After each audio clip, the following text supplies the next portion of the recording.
Like even long time ago, like from when I was like young, I always like, it was in the back of my mind, like that's what I wanted to do. It was just a matter of like, was never ready to take the plunge. I had too much deer I had to kill, too much like goals I had to. I'm just gonna do a large, what do you got, drip? We don't have drip right now. We can do an Americano, which is espresso in water. Yeah, that's fine. Okay. Just give me one of those large. You got cream in there? And I like, do, yeah.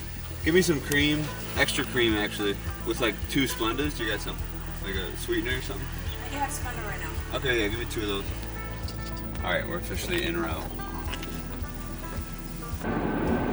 All right, 429 for sure. Let's do Julian, I think.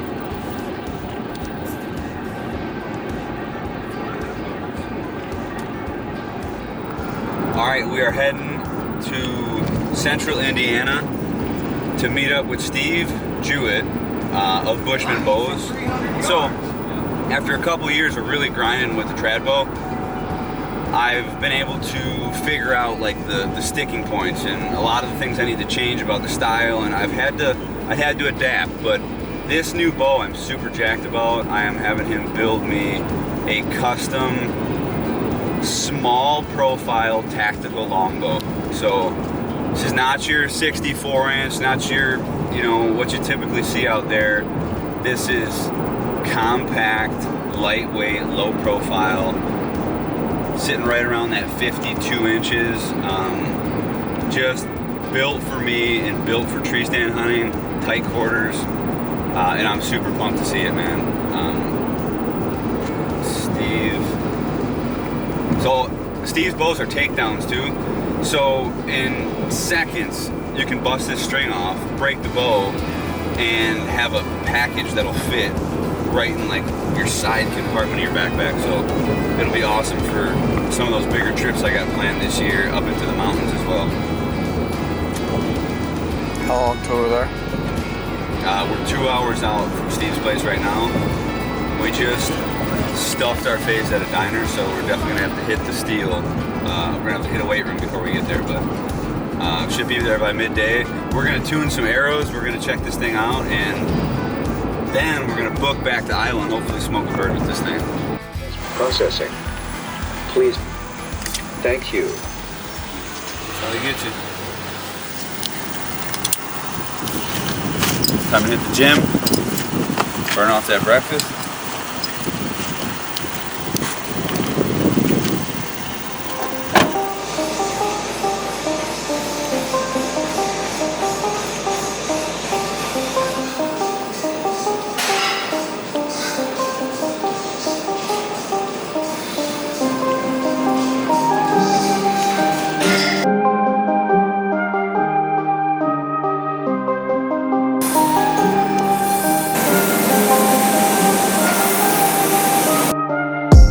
Like every day, get your room. The first thing to go, the most important thing to have. Next stop, Bushman. Hour late from the estimated,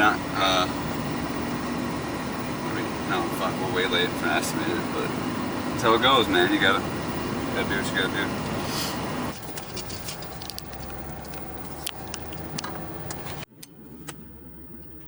The destination is on your right. Good to see you. Good to see you. See you, bro. Oh yeah? Dude, I got fruit trees everywhere. Oh yeah? Yeah, and everything's like, wow. Everything wants to eat fruit trees. Yeah, yeah. The leaves, every years. What are we doing though? We're seeing the bow. I haven't seen it yet. So that's strung on the inside knock. So you got your most weight on that. Dude. Now, again, the handle, it's a small bow, it's a smaller handle, but I still think you'll get used to it. No, I like Get your hand right around it. I like the small handle. Dude, this thing is bad. Look at that green in there. Yep, and it comes apart real nice. Triple carbon. What is it sitting at now? 55. 55 at the 27.5. and it's got the double knocks. Yep. hitting my glasses there, but man, no, it fit. Now, and if you move it on here, What does it go to? 50. Oh, 50. yeah, which is probably the one you're going to be using a lot. Yeah, But whatever. dude, yeah. Well, You want to go elk hunting? You want a little? Dude, look at that thing. Look at that little guy. No, yeah, we got. So. Do that again. Dude, it's so. And it's thin too. Like even the I thought that you got a 60. What was that? 62 or 64 that I was. The other longbow. Oh, Or what is it? You got a 64 we can put this next to? no, I got a 60. Where is that one? Oh, it's in here. It's got clamps on it. Dude, I like those deep cuts in the front there. This is a 62. Probably 64 from 52. Yeah, look, even like handle side, like dude. Look at that. Look at that difference. Look at the reflex on this. Dude, this thing is freaking. It's a sniper bow. Oh my god, dude. I've built 3 of them, 4 of them now. Dude, it's But I don't get a perfect. lot of- Yeah, that thing's sick. 55 at 27, man. Dude, it just feels dangerous. Now, the only thing about a bow like this is it doesn't weigh as much as the other one. So, light bows are a little harder to shoot. You got to do the freeze form. That's why I say, and we talked about this, and I don't want to change how you shoot, but when you shoot a bow like this, now these are what I call tacti knocks. So both of these are utilized if you want. Now, if you want to unstring this bow, you can unstring it Back up and get this whole thing for sure. with this string. So, I mean, this comes apart. This is Yeah, that's sweet. So whenever I take the strings off, just make sure they don't unspin. Yeah. Interlock the loops. Yeah, so what I was doing before is when I broke that, I kept them on the limb. Yeah. Yeah. You can, but they will fall off and screw you up. But so that's what you end up with. Look at that, man. I got the. You know what? Dude, you can put that in your pocket. No, I got that. I got that small. Actually, I'm gonna grab the half pack. I want to stuff this. I wanted to show you something. And I haven't developed this yet, but I wanted to stuff this in the half pack. Like this is your bow right here. look. Back you up a can little get bit. I'm gonna do these- it. You can get these in any size you want. And you can take the bow Oh, and shove it in both of them. and lock them in. And even taking this much of it. Yeah, just a tiny And bit. locking Yeah. it in. And look, See. this bow's gonna get scratched. Oh yeah. Who cares? Oh yeah, it's gonna get beat up for sure. But I had what I did with the other one is I had a gear tie on my quiver that I just popped off, and I was able to gear tie it, and I pinned the strings down. Yeah. But dude, so just actually let me grab that bag. I want to stuff it in that bag and show it in the bag, and then I'm gonna take it out, and then I'm gonna put it together and put the string on it in like a second. I was gonna show you this little backpack that we got. That's sick, dude. I mean, it's kind of, but with how small this backpack is, like isn't that freaking? Doesn't it look? Yeah. Well, I might do it a little different than this, but. But look, you can I mean- take a piece of this, Oh yeah, zip stuff tie it. it to that, and that Yeah. would lock that in right there. Just Oh, yeah, take for about sure. that much of it. Yeah, heck yeah. But it's just like so crazy how small. Next time you make those, Are you rolling? You could actually have it to where you had Velcro right there. Oh, dude. We can. Okay, so let's see here. You're That good. should be Yep, good, yep, right? Just yep. pop that sucker in, Yep. and then we just. What do I put do the- with string? Right there. Super. I'll do a.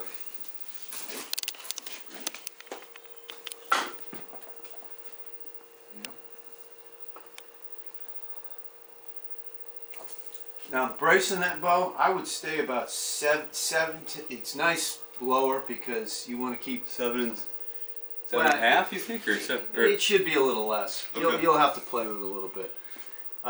Start to knock out at 5/8 above, and see how it tunes up. that's mean. I like them deep cuts in there. And that color, man, that color is freaking right.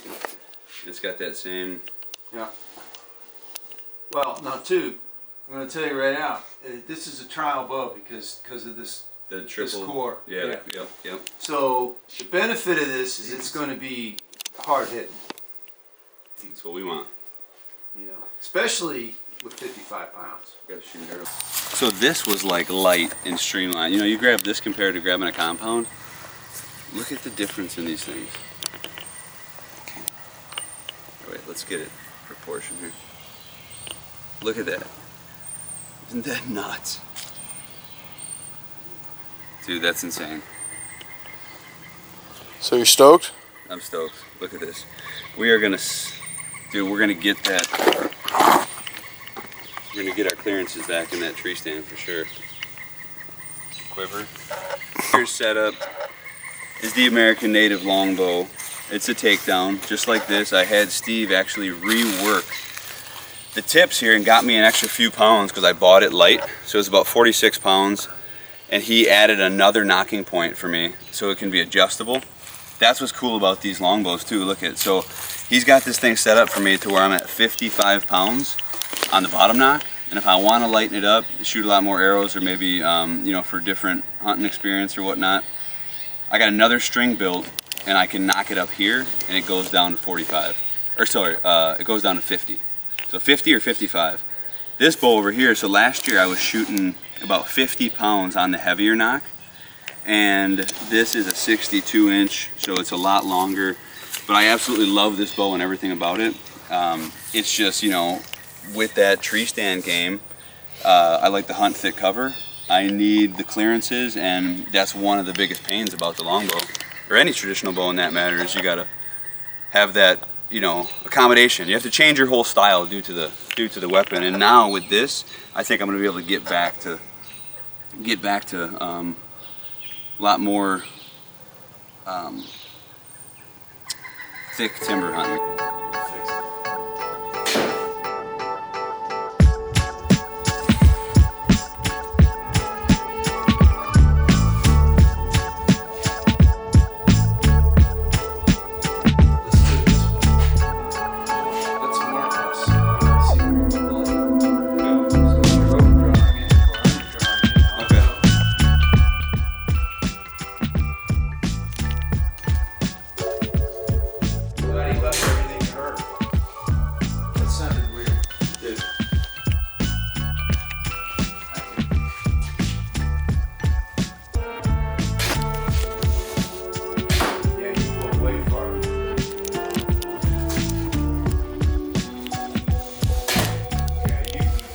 Yeah, I pulled that one.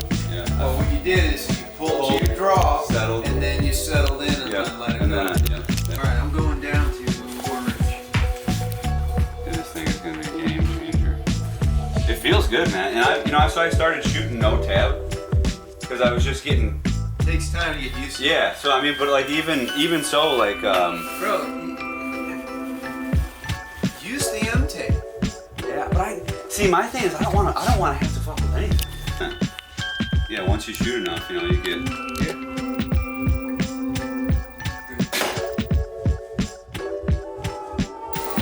Oh yeah, dude, that's for you. And you got that.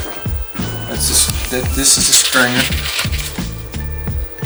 There's all your information. This is the string for the 53. Yep.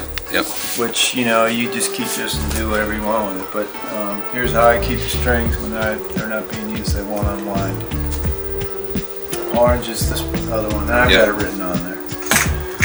As far as the brace height goes, I would stick with what's comfortable, 7 1/4 to 7 3/8 to 7. That might be a little high on that bow. I don't know. I was gonna say, where's it sitting at right now? I think I said it was 11/16 or no, it was 9/16 or 7/16, 7/16. So it's come down some because it's a new bow. 3/8 on the head, right? Yeah. Yep. So that's fine. That's perfect. Okay, I'll note that. Yeah. For sure. Yeah. And then, what's that knock sitting at then right now? That's It's a little higher than it was. All right. So, when did you start making bows? In probably 2002. That's when I really started making them, but I made a few before then. That So tragic. Yeah, they were breaks. So what sparked the interest? I mean, did you grow up with traditional bows? Did you No. hunt as a kid with bows? No, or? I wasn't allowed to hunt when I was a kid. My family did not like any of that, so I was kind of the Daniel Boone of I can't do this and I can't do that. But I always idolized Indians, and Yeah. I mean, I thought I believe I was an Indian in another life. I have an old Indian soul, I think. But a lot of my friends were Indians in school. Well, not a lot, but a few, and I really admired them. Yeah, so you're just like kind of pulled to that. Yeah, the whole natural thing. Yeah. You know, but as I grew and I got out of the house, I ended up getting into compound bows.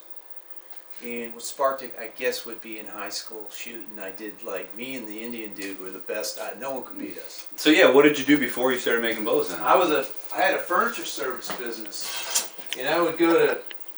I had a bunch of furniture stores that would call me up and say, "Hey, we got 3 end tables that need fixing and 2 sofas that need arms replaced on them," and I did that. So I started doing a lot of refinishing in between, and gradually I started doing complicated faux art. So I would go in and put murals on ceilings. I would do hand marbled columns and outlet covers that look, you can't even see them. Yeah. I mean, I had people actually call me up and say, "Steve, I got a problem." I'm like, "What's the matter, Mrs. Watkins?" or whatever her name was. "My husband can't see the outlets." And I'm like, she goes, "I hate to tell you that you did such a good job that we can't find them." I said, "Okay, we'll get you some inventory, little orange dots or nail polish, and just put a dot right in the middle." And she tried it. She called me back. "Oh, that works great." So yeah. But anyway, that's kind of where that graduated from. The whole bow making thing is just an inspiration of me looking forward. Yeah. Because I knew I couldn't do all that forever. And a few years back I stopped, and coincidentally my bow business just kicked up to another notch. But Yeah. I knew when I started building bows, I knew I made a decision that I'm going to make the best bow, one of the best bows in the world. And I'm not going to copy anyone. I'm going to innovate everything. Now, of course, that's risky, because you're splitting the envelope there, and you don't know what's what. Yeah. Yeah. So you make a bunch of stuff, it doesn't work, and I didn't have any bow mentor. Yeah. I'm my bow mentor. So I would make a lot of mistakes, break a lot of bows, do a lot of funky designs that don't work, and just learn from it. And with the bows, man, they're all, I don't know, I remember when I got the first one. They're all different, everyone. Yeah, and Everyone. that's what's so cool. It's not, you don't have the same bow as somebody else. Everything is handmade by you.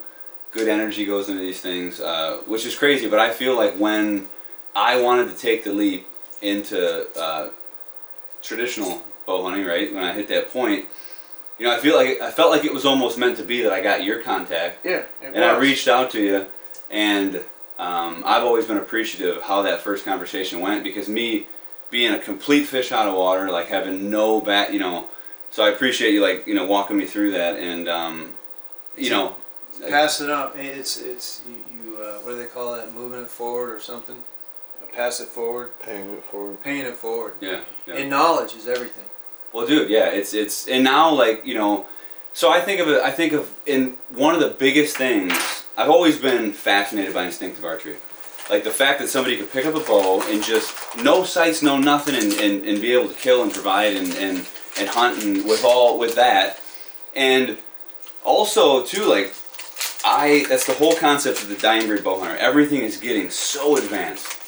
Technology's taken over hunting. Like, I got some very, very passionate thoughts about that and where it's going and how we're cheating this line. But I want the experience why I'm doing this for, man. I want to.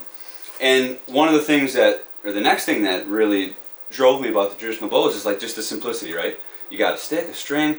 Last year I was doing a practice shot out of my stand, 2 seasons ago, and I ended up hitting my camera with the string, and it threw the string right off the bow, and I don't know what happened, but I remember getting freaked out. Well, I you know, got down, got my arrow, I restrung the bow, I checked my reference point on my piece of string that I had for the brace height and the knock height, and then I took in the field, like midway through the hunt, and I took a shot at a leaf on the ground and smoked it, 20 yards, and like even that too, just being able to do that, fix your equipment on the fly and have something so simple, and once you learn that stuff, which I never knew, it like triggered a passion of just not archery per se, but like the bow. Yeah, I mean you gotta, it's just like building your first bow. You gotta go through the process, make mistakes, or and everything you do, then you adjust. You just adjust and move forward, and that was the same thing with like committing to the traditional bow. Man, I can't tell you how many messages when they first see me with the bow. Oh, you'll never, you'll drop the struggle stick in 3 months, or like you'll be back, or like, oh, good luck, or and then it's just like there's so much negativity out there with it, and I'm I've always been a hard-headed type person too, and I enjoy getting my ass kicked a little bit. Just it kind of challenging. Yeah, it kind of and I remember like I was just. It's hard not to be tough on yourself, especially when you make mistakes that you know better, but you got to learn, and that's all you can do is keep moving forward. And I think for anybody, it chaps me when people try and play that card like they don't fuck up. Everybody messes up. Everybody misses deer. Everybody, you don't want to, but like shit happens. Here's a secret. Yeah. Don't worry about it. Yeah. Don't go into something worried about your screwing up, unless you're an electrician. Yeah. That's different. Yeah. But when you're learning something, don't worry about it. Now, if you have somebody that's riding you and being mean to you all the time, get away from them. I tell everybody that. Don't surround yourselves with people that bring you down. Yeah. Surround yourselves with people that you look up to, and do that, and do the right thing. Don't do the bad thing. What is the difference? What is good, and what is bad. Yeah, that's way better. No, that's so now if you wanted it, so yeah, that'll be good, right? You put it all the way. Yeah, yep, that weight'll. Yep, so that's where we need it.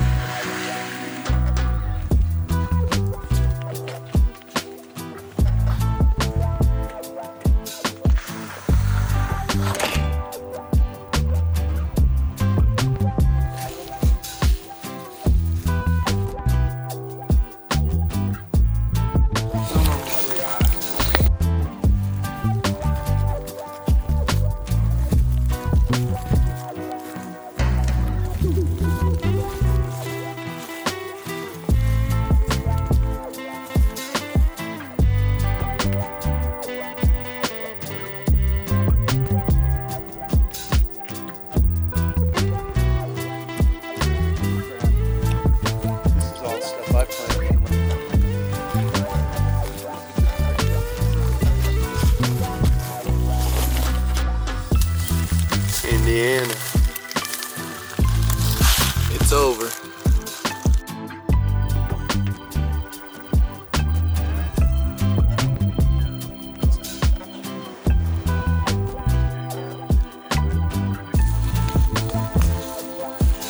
That's a wrap. Well, Steve, appreciate it, brother. Appreciate the hospitality, everything, man. I'm stoked to get this thing out. Yeah, man. Smack some animals. Oh, man. Come out and visit, Lost. man. Stay a couple days. Bring your friend and do some hunting out here. We need to get out here for turkeys and I mushrooms got- for sure. A lot of leases that my buddy's got, and we can go and, because most of the farmers, they don't mind you turkey hunting. Somebody might be a deer hunter there, but as far as turkey hunting, Yeah. there's hardly anybody that turkey hunts. Oh, yeah. Heck yeah. Hunting with bows makes it all, changes everything. Oh, man. It's a blast. So, All right. Let's keep. Exit camera. Send you a picture of a turkey in the next couple days. I hope you do. You got one arrow anyway. What do you say? I said you got one arrow anyways. Yeah. Bear shaft that turkey. Oh, that didn't. Dude, so beyond stoked with this bow. It's everything I thought it'd be and more. The weight, it's so light. I mean, it feels like it would float to the ground if you dropped it. and just the profile, man. And it's singing arrows now. We got a nice tune done up. Gonna get me some arrows set up, and I can't wait to get this thing out, dude. It's just gonna be a game changer. And for whitetails, yeah.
Yeah.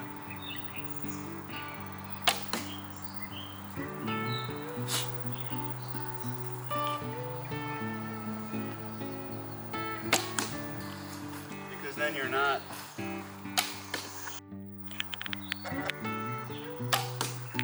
Head nuts.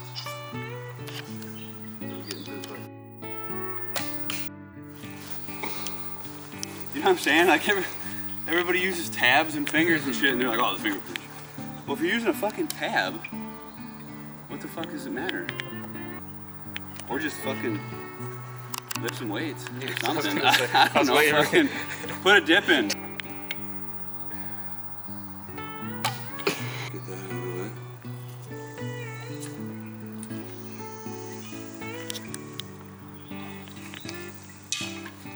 Yeah, make a bunch of noise in the woods. Rattling it. Dude, yeah, you need rattlers? Rattlers? All right, boom.